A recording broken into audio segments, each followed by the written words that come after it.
Welcome to the Cybersecurity Vault. I'm your host, Matthew Rosenquist, cybersecurity strategist and CISO at Eclipz.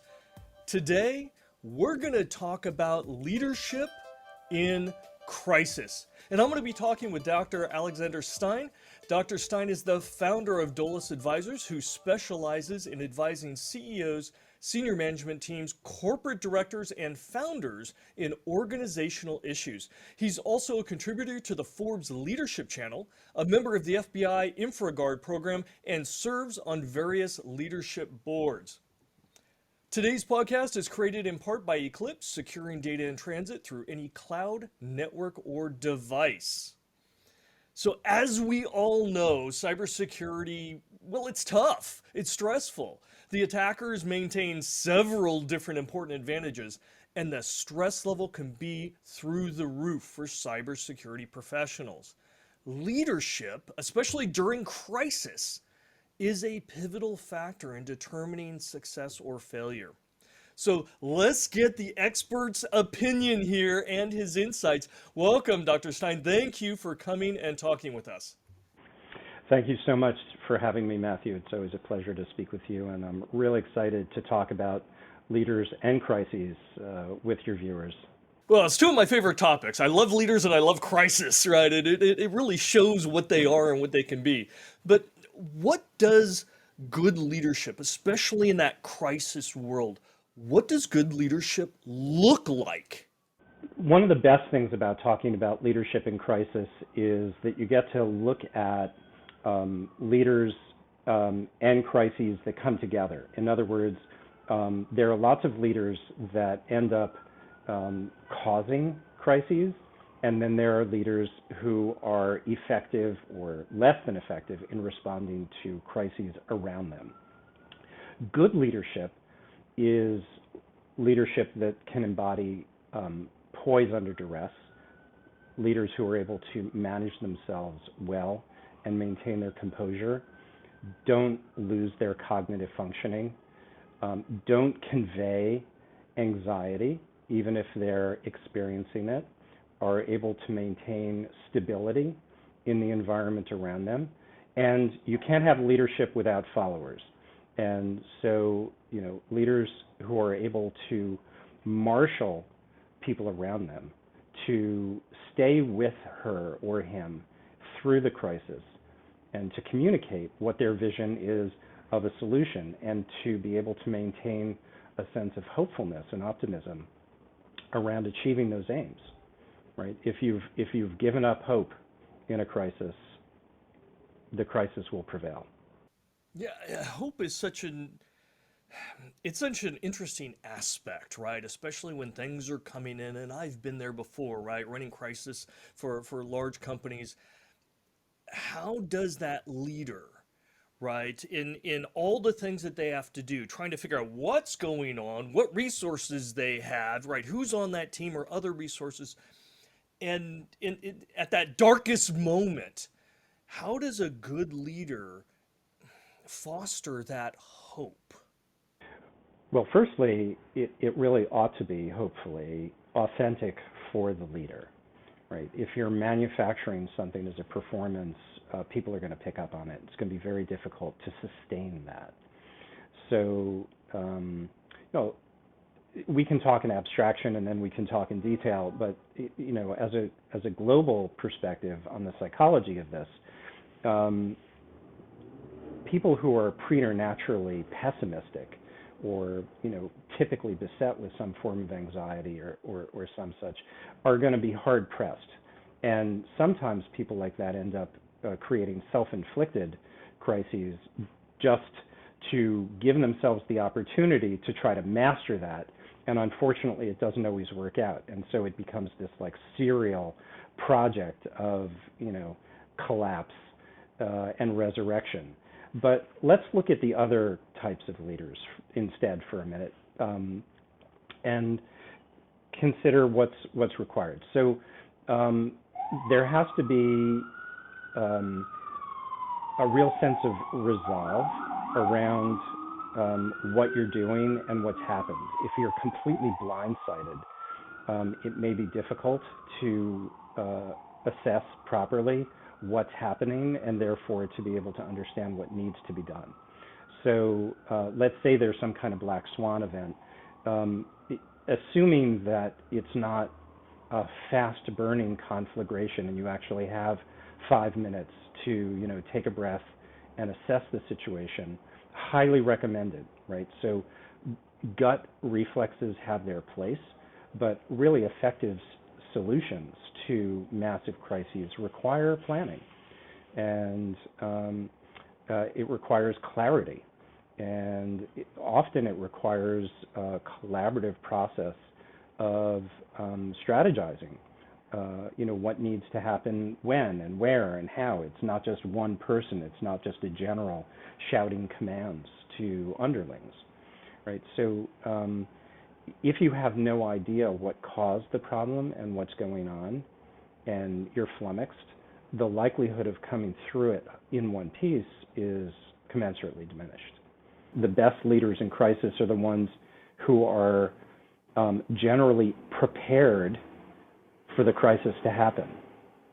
And that resonates with me because I've been in situations, leading crisis teams, and we saw an end result. Something bad happened, something's on fire, and you get called, and it's a matter of, okay, not only do I have to figure out the scope and depth and, but you also have to figure out, like what you were talking about, what's the root cause? Is this the worst it's going to get, or is this just the tip of the iceberg, and it's time to pull up the boots because it's going to get a lot worse? And that can be frustrating. It can be frustrating for the leadership and everybody around you, but you have to use your resources together. So getting that, as you were saying, gathering that intelligence to understand, taking that moment to not automatically rush in, hugely important. What other challenges? Because to me, that was the first thing I wanted to do. Something's on fire, you want to grab a bucket and put water on it. Instead of taking that first breath and going, okay, is this bigger than what a bucket will take care of? What other typical challenges do leaders have to pull back and take that moment to strategize or plan with? What other challenges are out there that leaders have to deal with like that? Well, of course, a lot of it depends on the organizational environment. What is your business in essence? Are you technology forward, or are you manufacturing, or what are your requirements with regard to your vulnerabilities, and how critical is that infrastructure to your operations? Is it, are you in financial services, or are you cloud services, or something where some kind of breach or hack is basically going to decimate things, or you're going to lose reputational capital or whatever? Or is it a different kind of business where it's going to be an irritating distraction for a while, but it's not going to be massive, right? So, details matter when looking at these things.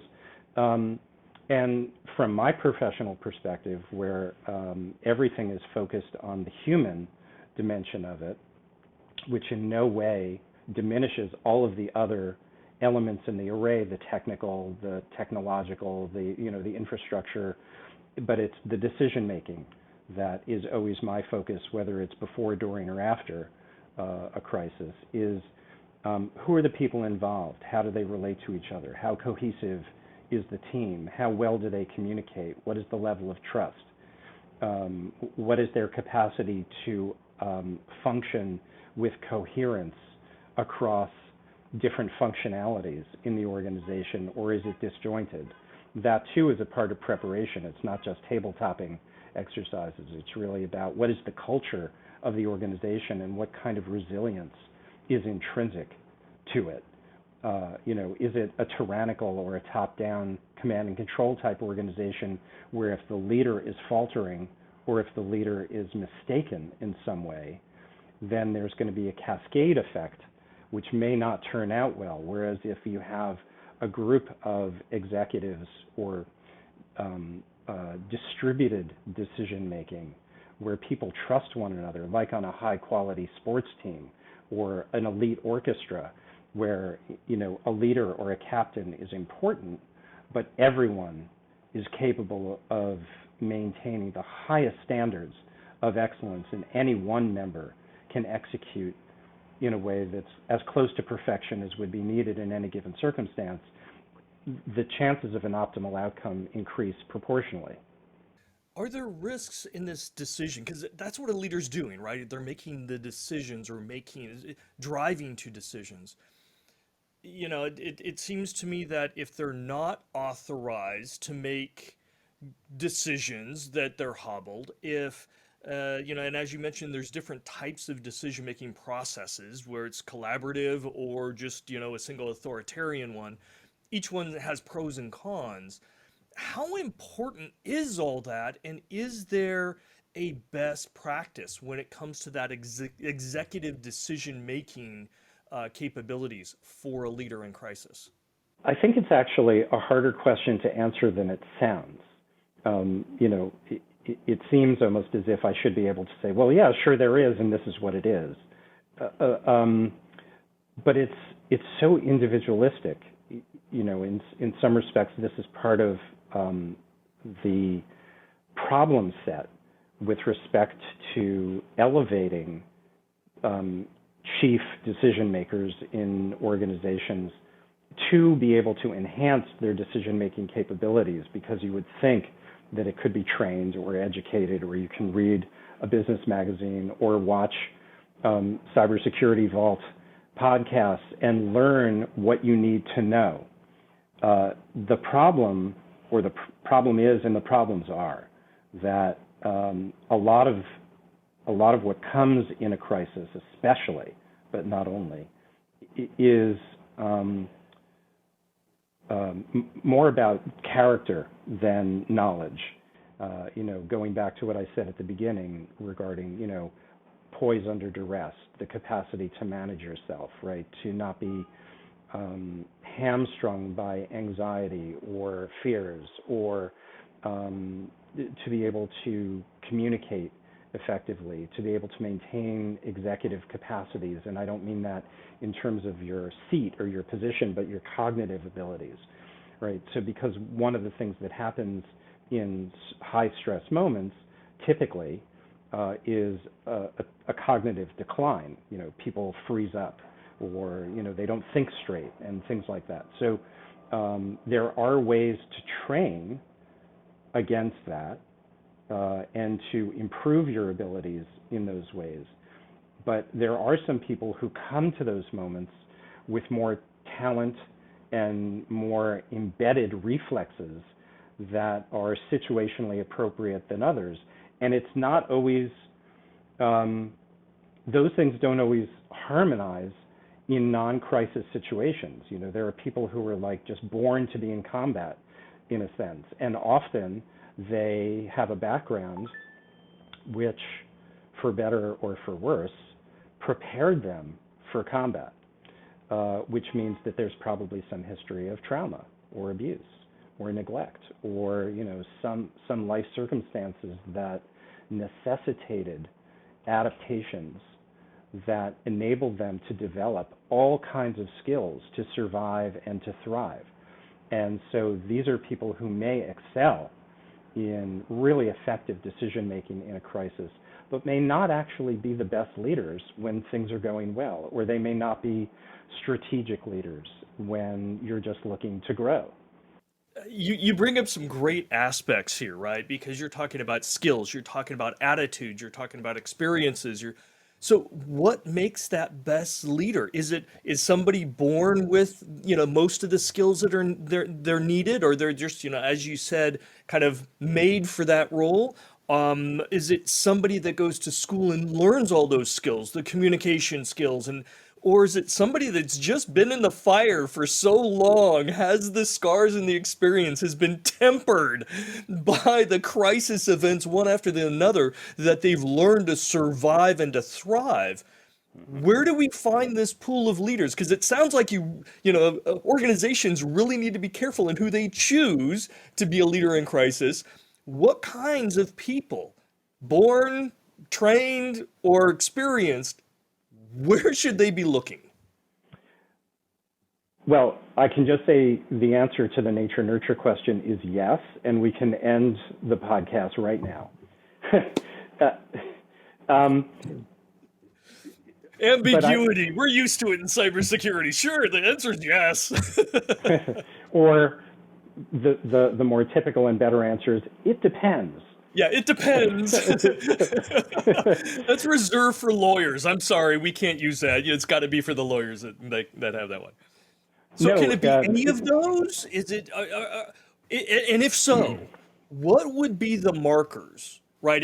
If I had this company and I brought you in and said I need to find that right person to be a leader for my cybersecurity crisis team, my CERT team, go off and find, what would you be looking for?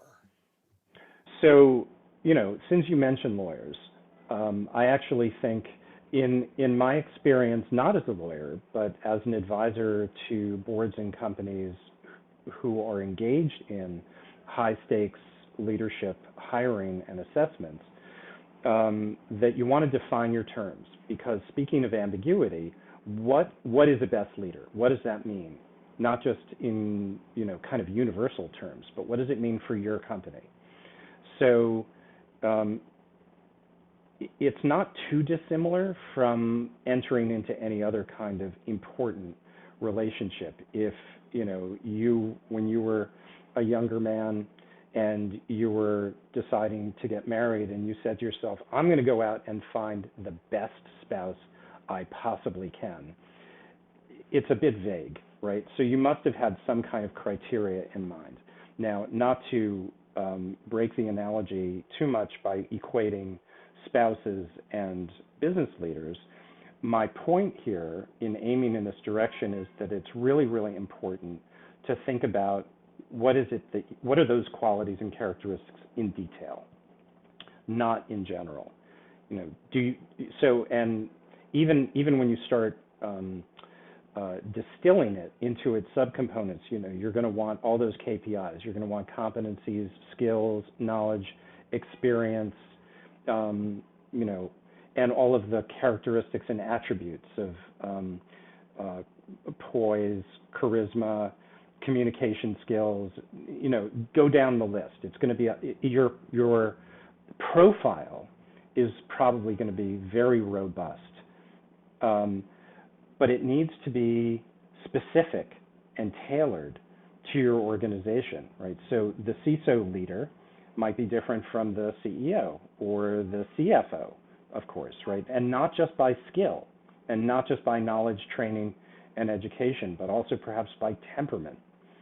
And so, my recommendation is that it needs to be an examination of the whole person, not just the resume, and that it really does need to look with precision at the requirements of the role in that organization. So a great CISO in one organization may not actually just be able to flop over into another one and just hit the ground at high altitude and excel, because there are a lot of other cultural factors and particulars about that organization that will be different beyond getting to know the people and getting to know the environment. There are many, many differences. So I think part of the issue here is that the idea of the search for the best has this kind of abstract presumption to it, baked into that we all understand what the best is. And it overshoots or overlooks that what is best in one place may not be best for another place, just as you wouldn't necessarily be able to exchange one spouse for another spouse very easily. Like, we fall in love and we connect to certain things, and we're in the right place for really important reasons, even though we don't always think about them or identify them. We can come back to it, but just to put a semicolon there, I haven't yet fully answered your question about nature nurture, and I know, and I'm going to hold you to it. I want you to come down and give some more details, right? When I think of a good leader in crisis, and I ended up handing that role off, so I was doing it for Intel. It was Intel's first cybersecurity incident commander, so I owned all attacks against the company. When I handed it off, I looked for about 5 basic traits right? They had to understand the context of the environment. In this case, the technology, the infrastructure, all that kind of stuff. They needed to have good decision qualities, right? Brilliant people sometimes make horrible decisions, but if they have a Correct. history of making good decisions, rational decisions, they had to be able to communicate very well.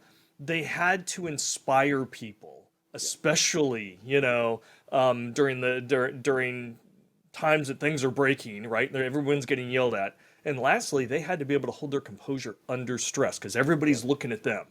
Yeah. But those were kind of the five that I looked at. There were plenty others, other minor ones. But if somebody had those five things, I'm like, okay, sign them up. Let's throw them in some fire, right?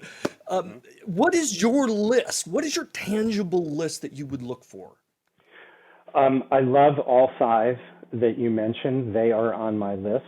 All things being equal in a world in which you actually can look for more, I would add some. I think I would include low ego, the kinds of things that gets talked about often as like servant leadership or some such, right? Being People able who to don't, admit when you make a mistake? well, Yeah, a not lot of leaders can't do that. Wow. sure, but not just fallibility and not being defensive when you make an error.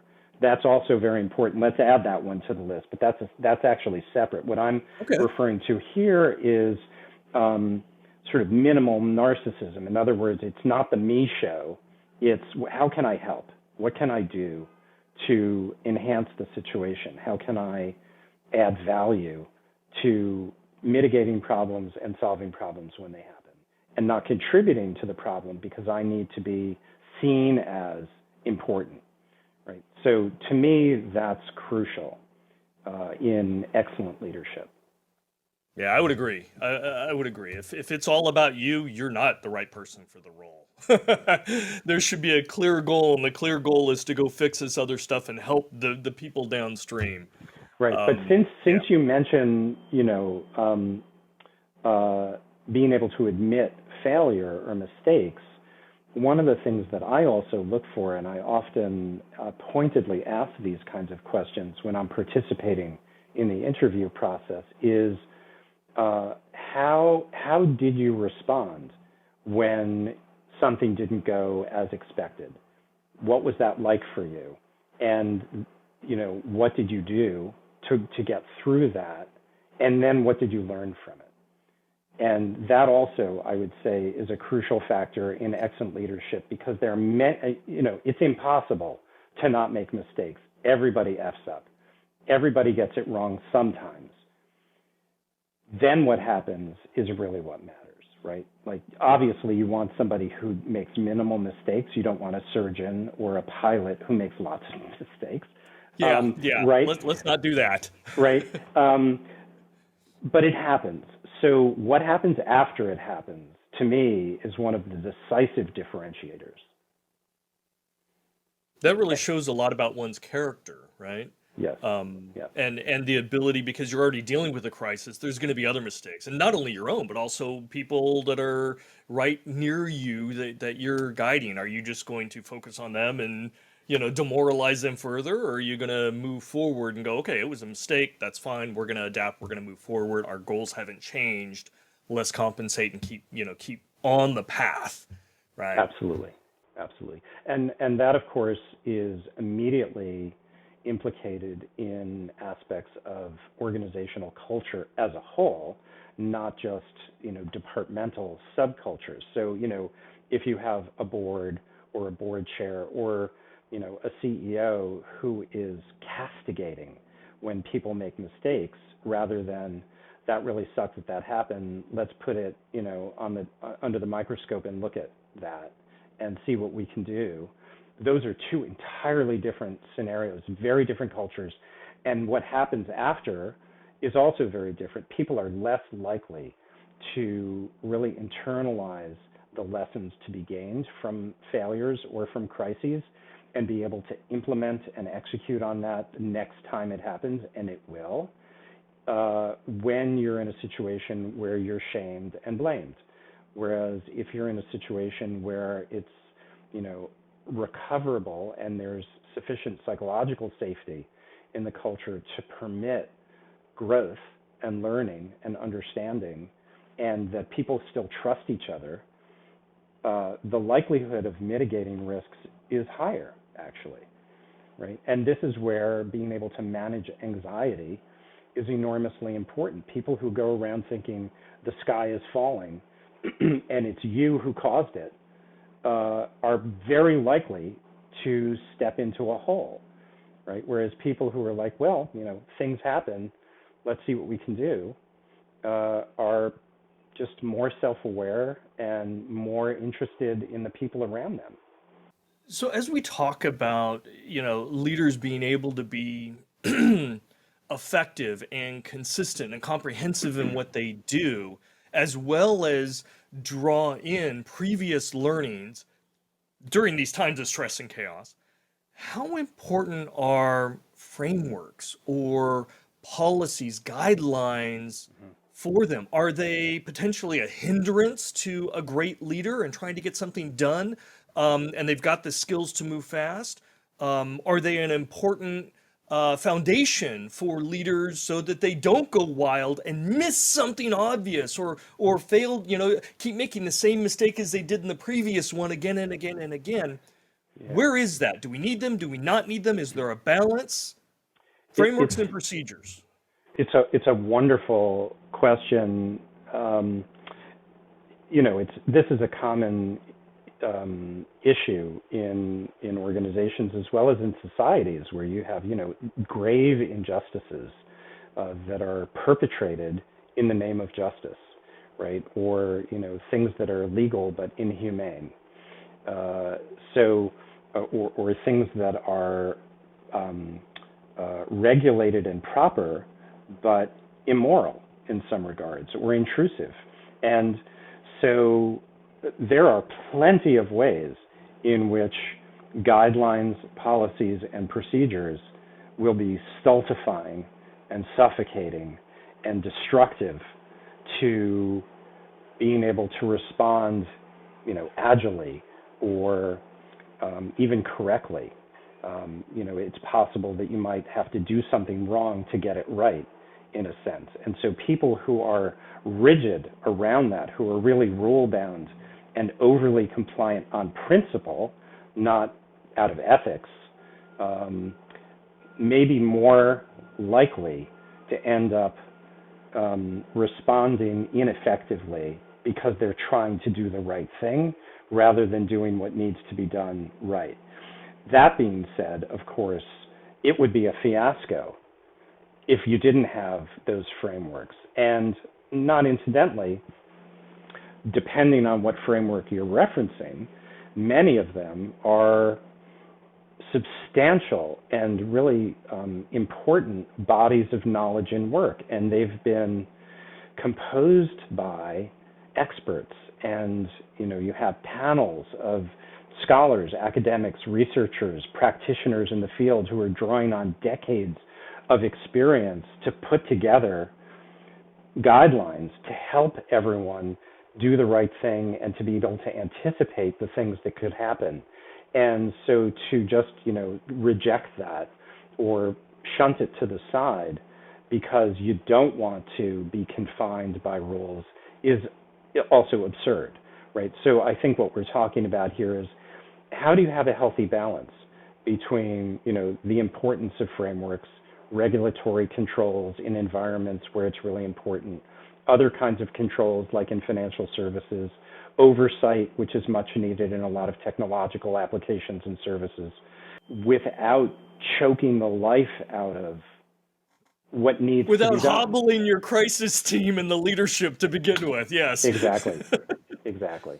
And I don't think I'm saying anything here that nobody already knows, but I appreciate your asking me. So you had mentioned ethics. So here's a question for you, right? Mm-hmm. Where do you stand from an ethical perspective specifically for leadership in crisis? Is it you should do no harm, or sacrifice and trade-offs are okay? Where do you want the leader's mind to be? Are there parameters here from an ethical perspective?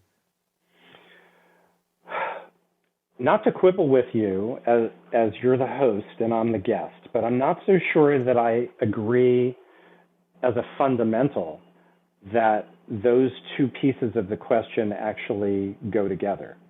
In other words, doing what's necessary in a crisis or otherwise isn't perforce unethical, right? And avoiding doing certain things doesn't make it necessarily ethical.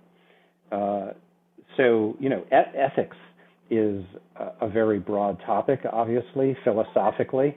And if it were otherwise, maybe we would have better definitions in technology and society around ethical conduct. At this point, everyone and their third cousin is debating it, and it will probably be such for many years to come. My working definition of ethics is the ability to restrain yourself, meaning that you have options of things that you can do, and not all of them are the things that you ought to do. And knowing that there are certain things that maybe you ought not to do makes it more of an ethical decision. And I prefer that, firstly, because it's more psychological, but also because it doesn't get into the swamp of moralism around it, like what's right and what's wrong. Just as a kind of sidebar on this, for example, my background is a musician, so I'm going to throw in a little music history to our cybersecurity conversation here. Okay, bring it on. In early church music, there were very structured rules about what church composers could use in the music for the church. And so if you deviated from those rules, it was blasphemous in essence, right? So you were a heretic. You were a heretic. And secular music, meaning non-church music, was a revolutionary act in essence. It was heresy. It was a rebellion against those rules, right? So they started using intervals and polyphony and different kinds of harmonic movements that were impermissible by the church, right? So according to church doctrine, it was an unethical act. But if they had not done that, we would not have the entire canon of Western music. The High Renaissance would never have existed. Bach's music, which would never have existed, like Beethoven would never have existed. Everything that's happened in the 20th century wouldn't have happened, right? So it was necessary to have that heresy. So that's different, obviously, from malicious lack of ethics, right? They weren't firebombing the church. They were artists who were deviating from strictures and doctrine and dogma. And so going back to your question now, finally, leaders need to be able to understand what their moral compass is. And ultimately, I think that may be even more important, especially these days where morality and moral imagination is too easily dispensed with. It's too dismissible in the service of profit or scalability or dominance in the marketplace or some such. And society is already and will for some time to come pay a very high price for that kind of immoral leadership. But in crisis, you referenced the Hippocratic Oath, right? Do no harm, right? So a doctor should not do harm, should not willfully harm a patient. But if there's something that needs to be done to save the patient, I would say that that's probably permissible, right? So, do you have to break something to save something? Sometimes. And it makes a lot of sense. Although, from your music example, it sounds like leaders should be heretics. But maybe that's part of the definition a little bit, because they're going into that crisis environment, and sometimes you do. You have to step forward. And I remember talking to one of the follow-on crisis leaders, incident commanders, and they were distraught because they were getting yelled at. And I told them, you can't please everybody all of the time, right? You're in a situation to fix something, and you may have to do harm in some way, right? But what ethically, you're there for a job, and you have to be very clear on what your goal is. If your goal is to keep manufacturing up, right, that's a different goal than resolve the issue in the shortest amount of time. Correct. Because there's trade-offs. You may allow an infection to run rampant in a factory and just close it off, right, and preserve all the other ones and finish a run. In one scenario, and in another scenario, you get, no, I'm shutting everything down and I'm going to clean it all and we're going to have this, pull the Band-Aid off quick. But you're going to make some people unhappy no matter what you do or what you don't do. Focus on your goal. Is that good advice? Is that where their ethics should be tied to? Is that end goal of what the people have put them in place have said, this is what you have to get done? What do you think? Or did I give terrible advice and I sent them down the road of ruin? Well, we could stay with your example, and I can flip it and ask you, well, how did that turn out? It turned out well. I mean, Yeah. the senior leaders said, yes, we understand. And they always say, okay, we want it better. We want less impacts, but okay.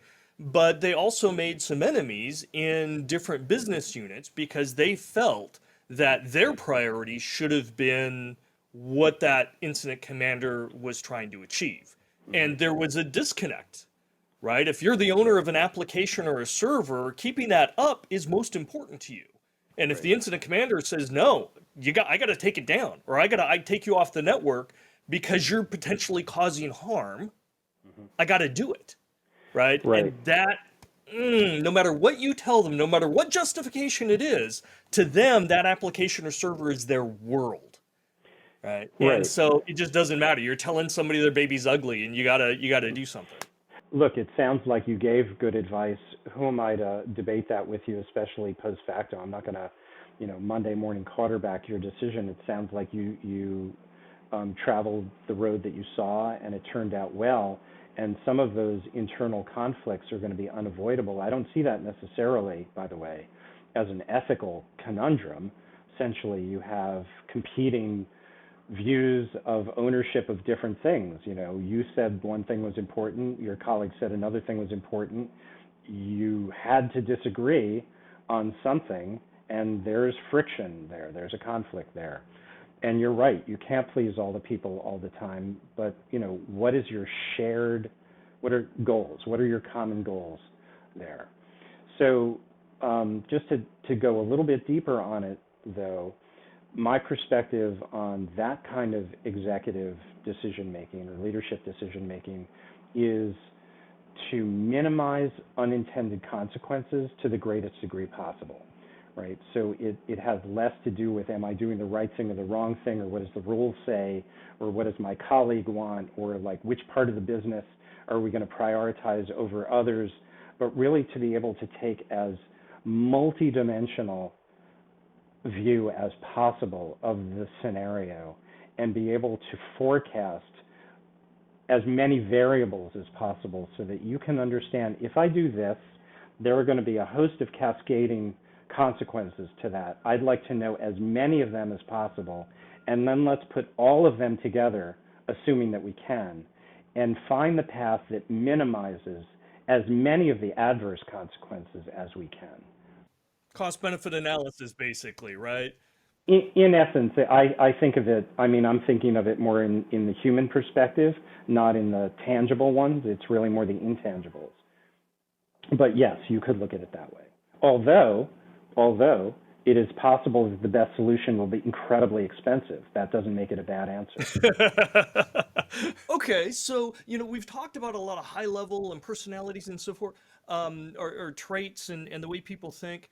Give me some examples in your mind that have, in history, right, either current or past, whatever, ancient or whatnot, that have manifested these types of leadership skills? Who would you say are some of the best leaders, current or in history? Well, we don't have a lot of best leaders present on the scene anywhere, so far as I could tell, by and large. The world seems to be dominated by handicapped leaders for various reasons. Um, when we first planned to do this podcast, we chatted for a little while about Zelensky, who catapulted himself in terrible circumstances to become an exemplar of a certain kind of galvanizing and heroic leader.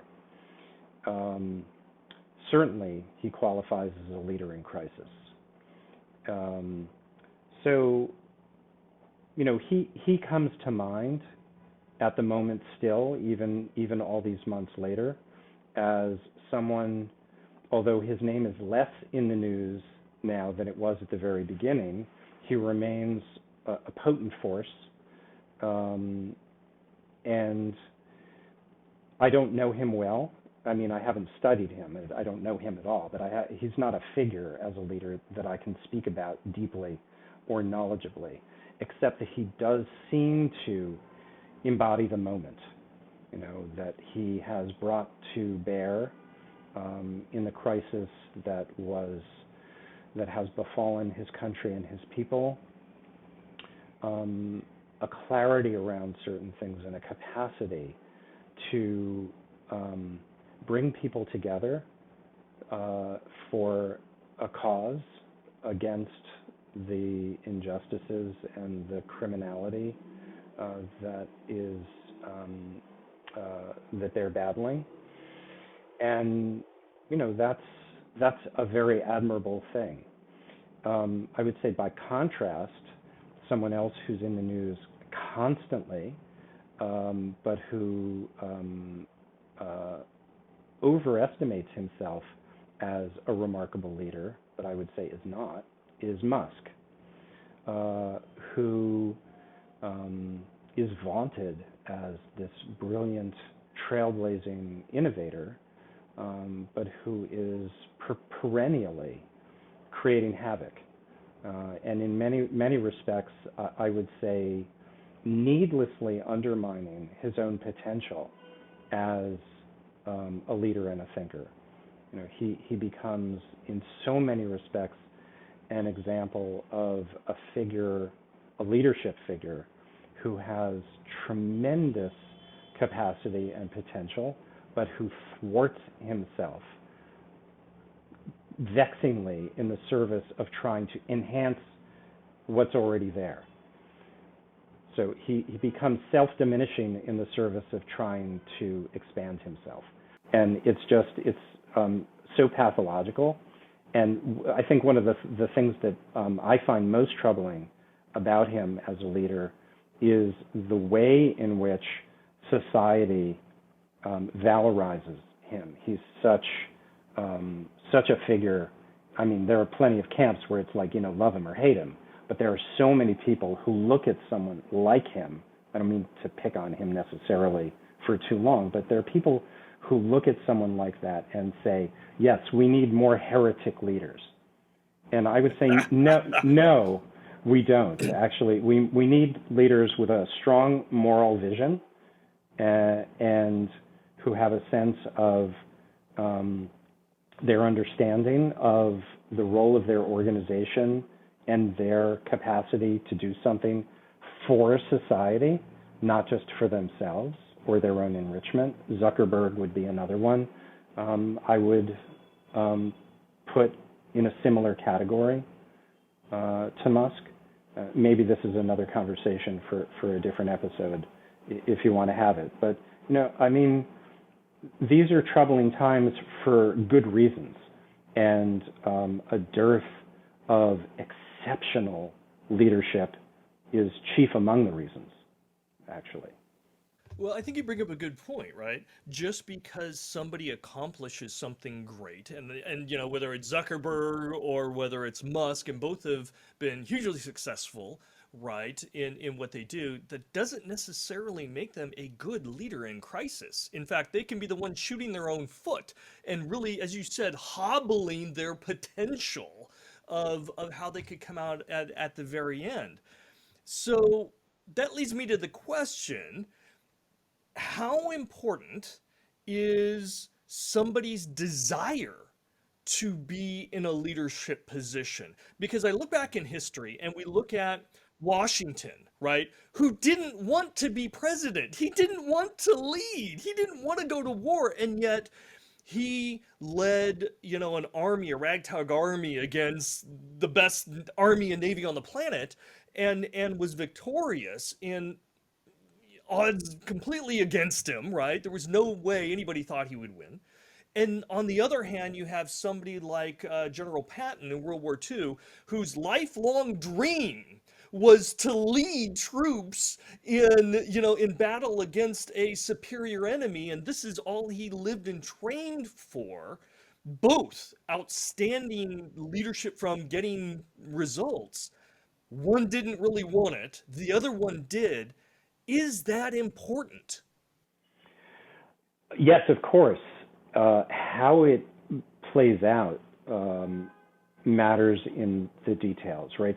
It's almost impossible for someone to become a leader, especially someone of significance, right, who has a memorable place in history, whether it's global history or political or social history or business history, as the case may be, who isn't powerfully driven in some way to achieve that. Even if you can claim with some legitimacy that you're an accidental leader, meaning that you didn't aspire to it, you weren't campaigning for it, you didn't step on people's necks to get there. It was just like somehow someone like pulled you up and plopped you in. You would leave immediately if you didn't want to be there. There's something about it that's compelling to that person.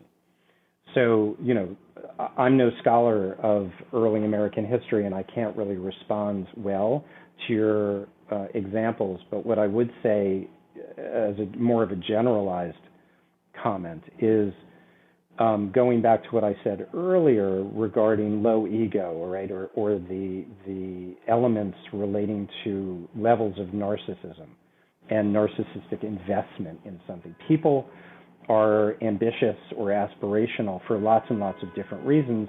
Sometimes that's absolutely the thrust that's necessary to propel them to the goal that they have in mind, and sometimes it's so intense and so overwhelming that it actually becomes an obstacle to achievement itself, right? So somebody who wants nothing more than to be a leader, it's possible that they can lose sight of what it means to actually occupy the seat once they've accomplished the goal.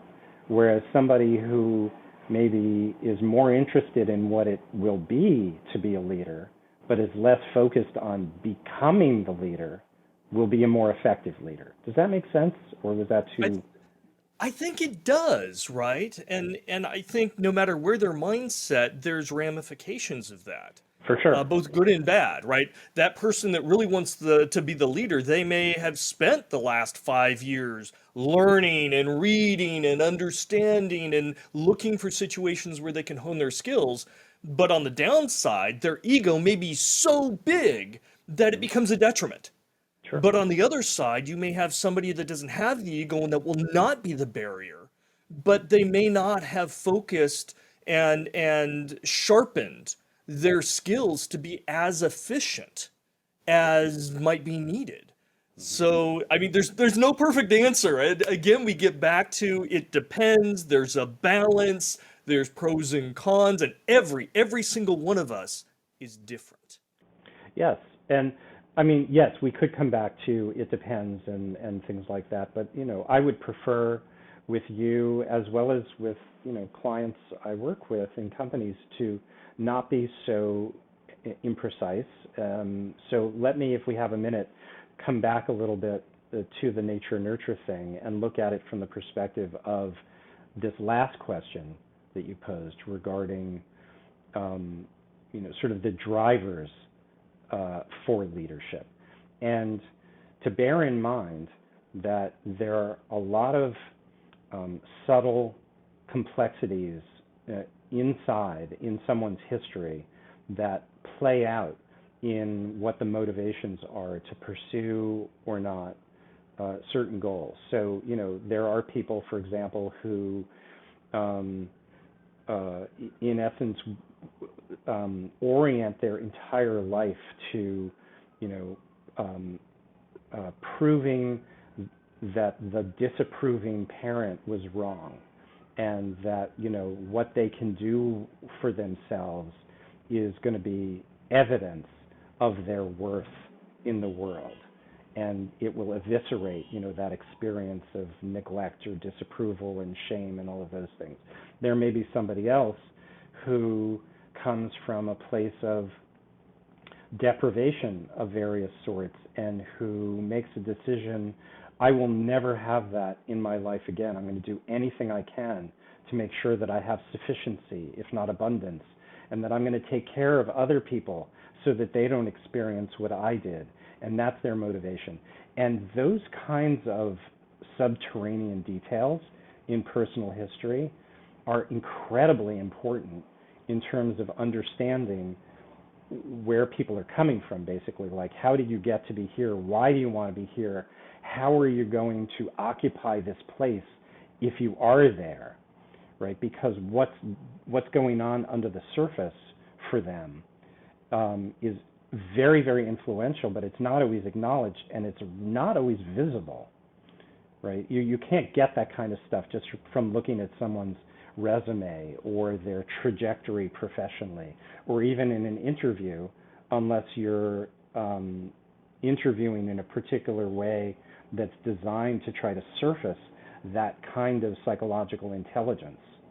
That's interesting. And I couldn't agree with you more that those traits, your history, it's tectonic, right? It is that underlying force that moves people and can definitely, tie in whether they're going to be a good leader or not.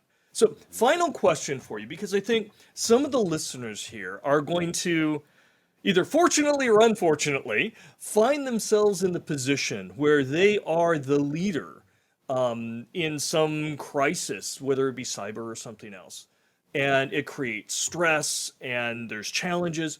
So, what advice would you give to somebody who is going to find themselves in these situations where people are going to be looking to them to resolve things, to make decisions, and they're going to be held accountable for it too? Yeah. What's your advice? I have several responses. Perhaps the centerpiece one is know yourself, right? Knowledge is power. And it happens that the human element seems to be the most inscrutable and the least well known, even though it's the most common thing. By analogy, it's like people who are in water and are like, oh, it's wet, but I don't understand why, right? So a part of my work is built around helping people understand more about themselves. And the more you know about who you are, how you think, how you feel, what that history is, and what its influences are on the present, the more potency, more effective your decision making and your leadership will be. If you're living basically in a blind spot, or there are lots of different micro blind spots, there are so many things that you just don't understand that can't be compensated for by knowledge and skill and experience and talent, because those are things that are omnipresent in you. They're tectonic. Your word is wonderful. Another is to recognize that good leaders don't necessarily always have to have the answer or make the decision, that sometimes good leaders are really good at helping other people make really good decisions, and that's good leadership too. So, succumbing to the mythos and the pressure of being a know-it-all is not necessarily a good attribute for good leadership. Yeah, I agree there. It's a team effort. I mean, you may be in front, but it's really a team effort. Absolutely. And if you haven't fostered that as a leader, you're going to fail because you can't solve it all by yourself. Typically, and especially in these cybersecurity type issues. Yes. So, And the last thing I want to say before we end, though, there's one more piece of advice, okay. is to actually have a moral compass, right? One of the worst things that can happen is to have someone who is indifferent to others be in a position of authority and influence. And, with great power comes great responsibility. And it is so crucial for people in leadership positions to understand that they do have the power to influence the lives around them and, the societies in which they work and their businesses operate. And you must be mindful of that. And if you don't take care, bad things will happen, and that will be your responsibility. Yeah. And I've seen great leaders take a poor, mediocre team and just mature them and have them blossom into something that they're doing incredible work, right? They're punching way above their weight. And I've seen other situations where poor leaders have gone into a great team and obliterated them Yes. to the point that they were leaving the organization, even Yes. just with a short amount of contact. Yes. So, a lot of weight and responsibilities on the shoulders, right, of leaders. You can do great or you can do a lot of harm. Yeah. So perhaps the last piece of advice there is that, if you find yourself in that position, which is different from attaining that position, or in a sense, it doesn't matter, grow.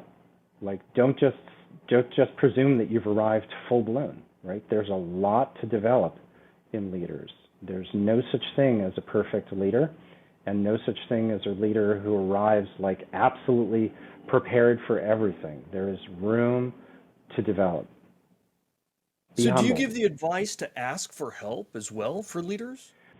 Look, this is a whole different topic that I'd love to talk with you about, which is, how do we help leaders ask for help? There's so many people who are in, entrepreneurs, people in A-type personalities who are in the C-suite or in positions of responsibility and influence, who have this self-deluded sense of incredible, impregnable strength and capacity, and who view the need for help or the input that they could get as a sign of weakness. And it couldn't be more the opposite, right? Being able to get help, to recognize that you need help, to receive help is a strength, not a weakness. And if there were more leaders who recognized that and didn't reject assistance or didn't, sort of dismiss the idea that there are people who maybe know more than they do about certain things and that could be value added, many things would be different. Yeah, it's got to be added to our list of what makes a great leader. They have to be Definitely. willing to ask for help and take that Yes. constructive criticism as well of people around them. All right, thank you. Our conversations are always so enlightening. Thank you very much Love speaking for to you. sharing your insights and your expertise here. And thank you all for watching. Be sure to subscribe and catch all the Cybersecurity Vault episodes where we chat with industry leaders to dive into the most relevant and interesting cybersecurity challenges, perspectives, and best practices. We'll see you next time. Thank you, Matthew.